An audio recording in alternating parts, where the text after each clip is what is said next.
Dear friends, a couple of weeks ago we celebrated the Good Shepherd Sunday.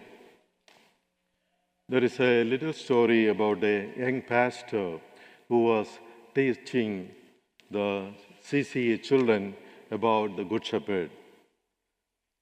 And he told them that they were like the sheep who needed much guidance. Then the pastor asked, if you are the sheep, who is the shepherd? Obviously indicating to himself. Then after some silence, they said, Jesus is the shepherd. The young pastor, caught by surprise, asked them again, well then, who am I?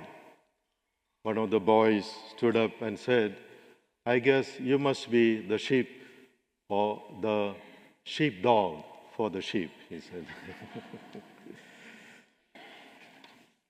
Today's readings speak about our relationship with God and other people. Last week, Jesus told his disciples and gave us a new commandment. Love one another as I have loved you. Today, the Lord is telling us, whoever loves me will keep my word, and my Father will love him. Last weekend, we also asked the question, how can the Lord command us to love? Because most people believe that love simply happens and it is not a duty. That is why the young people just fall in love, mostly based on personal attraction and sometimes even at the very first sight. Here, the command of the Lord is puzzling if only we identify love with feelings or emotions. We cannot command a feeling because we don't plan our feelings for today or tomorrow. Feelings come and go.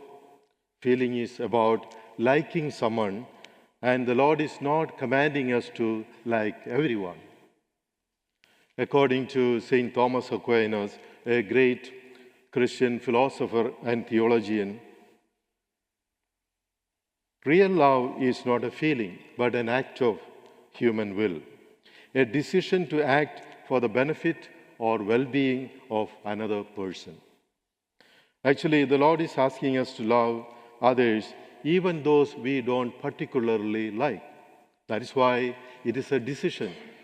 It is a commitment and not merely a feeling.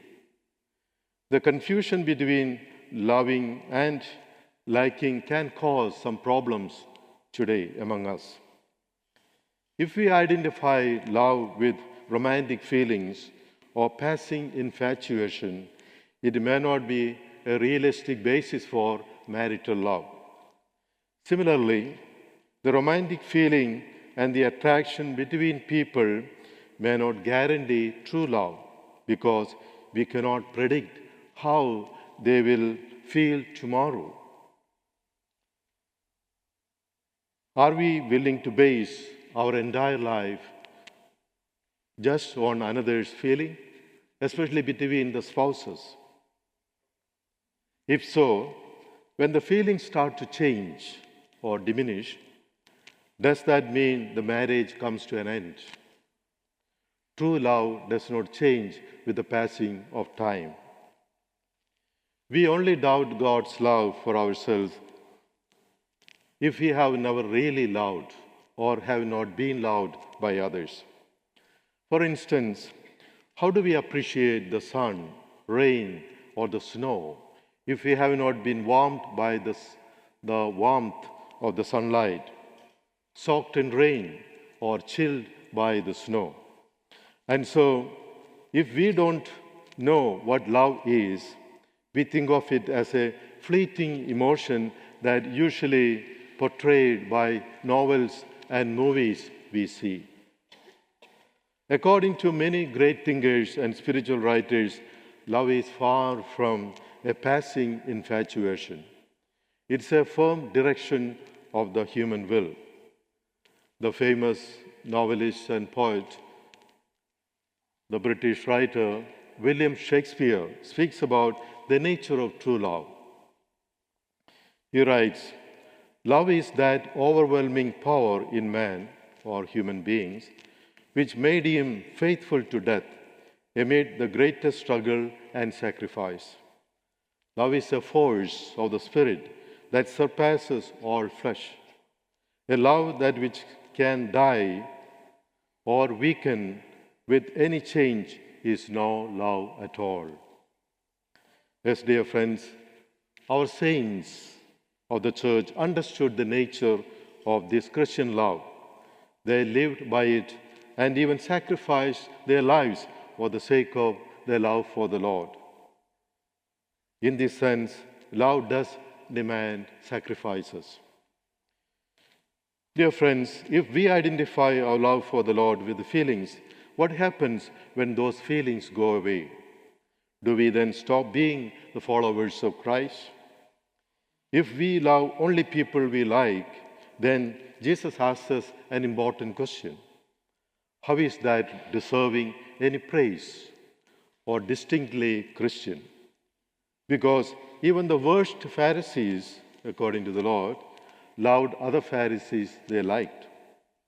Christian love is a decision for the spiritual good of another, whether we like them or not. Just as Jesus loves us and causes to care for us, no matter what we may have been in the past.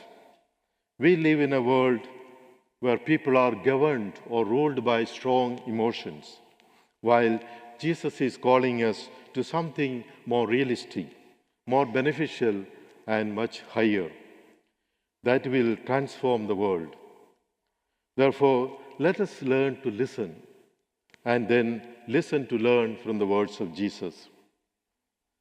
Finally, I like to close with these anonymous words about Christ's command on love.